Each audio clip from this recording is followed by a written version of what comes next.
Assalamualaikum warahmatullahi wabarakatuh.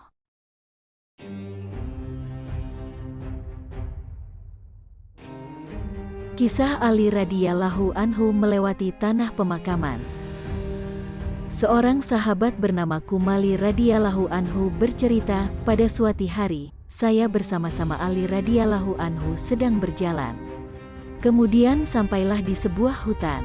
Lalu ia mendekati sebuah kuburan yang terdapat di tempat itu sambil berkata, "Ya ahli kubur, wahai engkau yang menghuni tempat yang sunyi ini, wahai yang berbau busuk, wahai yang penuh dengan ketakutan. Bagaimana keadaanmu di sana?" Kemudian ia melanjutkan, "Adapun keadaan sepeninggalanmu, bahwa semua harta kekayaanmu telah habis dibagi-bagikan, anak-anakmu telah menjadi yatim, dan istri-istrimu telah menikah lagi dengan orang lain. Ini adalah berita dari kami, sekarang cobalah ceritakan sedikit tentang keadaanmu." Kemudian, sambil menoleh kepada saya ia berkata, "Ya Kumail, jika saja mereka diizinkan untuk berbicara, dan penghuninya sanggup untuk berbicara, maka ia akan menerangkan bahwa sebaik-baik bekal adalah takwa." Setelah mengucapkan kata-kata ini, ia pun menangis mencucurkan air mata. "Wahai Kumail, kubur adalah tempat menyimpan segala perbuatan manusia. Tetapi kita akan menyadari hal ini barulah setelah maut menjemput kita." Faidah: perbuatan baik maupun perbuatan buruk seseorang akan tersimpan di dalam kubur bagaikan tersimpan dalam sebuah kotak simpanan. Mengenai hal ini telah banyak diterangkan dalam banyak hadits, bahwa amal yang baik akan datang berupa seorang manusia berwajah tampan. Ia akan menjadi sahabat dan penawar hati bagi si mayit. Sebaliknya, amal buruk akan datang berupa sesuatu yang buruk rupa, berbau busuk, dan hanya akan menambah kesengsaraan si mayit. Dalam sebuah hadits, Nabi Muhammad SAW bersabda, "Ada 3 hal yang mengikuti seseorang sampai ke kuburnya: harta bendanya, sebagaimana kebiasaan orang Arab, kaum kerabatnya, dan amal perbuatannya. 2 hal, yaitu harta dan kaum kerabatnya akan kembali setelah upacara selesai.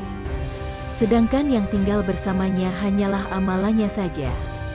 Suatu ketika Nabi Muhammad SAW telah bertanya kepada para sahabatnya radhiyallahu anhu, "Tahukah kalian, bagaimanakah permisalan mengenai hubunganmu dengan saudara-saudaramu, kekayaanmu, dan amal perbuatanmu?" Semua sahabat radhiyallahu anhu ingin mendengarkan penjelasan beliau.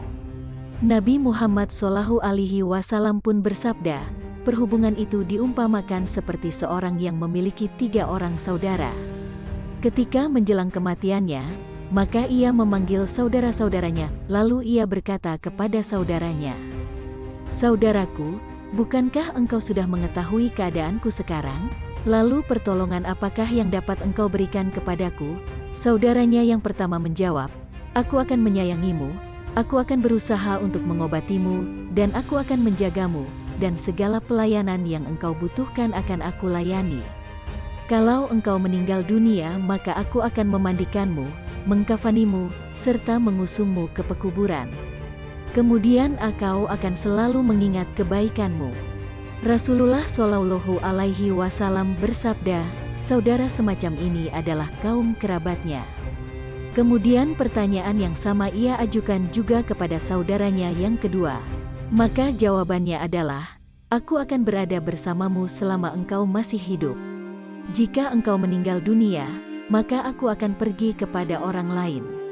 Saudara yang seperti ini adalah harta kekayaannya. Kemudian ia memanggil saudaranya yang ketiga dan bertanya kepadanya dengan pertanyaan yang sama. Maka ia pun menjawab, "Aku tidak akan meninggalkanmu walaupun di dalam kubur. Jika amal perbuatanmu dihisap maka aku akan memberatkan amal perbuatanmu yang baik." Saudaranya yang ketiga ini adalah amal solih yang telah dilakukannya semasa hidup. Nabi Muhammad SAW bersabda, "Sekarang sebutkan, manakah yang menjadi pilihanmu?" Para sahabat menjawab, "Ya Rasulullah, jelas saudara yang terakhirlah yang kami pilih. Yang pertama dan kedua kurang berguna bagi kami."